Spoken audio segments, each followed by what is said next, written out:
Designs by Dolores in Chapter 4, you need to start off with the services page. I want to look at that page along with the pricing and contact page within Dreamweaver. So again, services should just be a table. Again, you should be able to show that to me there. Pricing, again, will be another table, just like back in Gallery, where you have your lines on this one. Your contact page is your form. Again, your table has to be inside a form, so you're looking for that red dotted line. I need to see that. Please check on your each of your input conform controls. So first name should be a text, last name should be text, and again, I'm looking at your tab index value. Email is going to say email on that.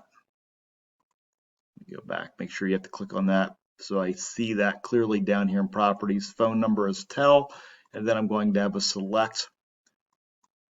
And then last but not least, I have a submit and reset button with inside that red dotted box, and then preview and browser. So again, this is your different pages, your home, your about us, services. So this is your table without any borders, your pricing page, again, table with borders, and then the contact page has the form on here. Again, put in a couple of letters, each one, hit your tab key and make sure it works.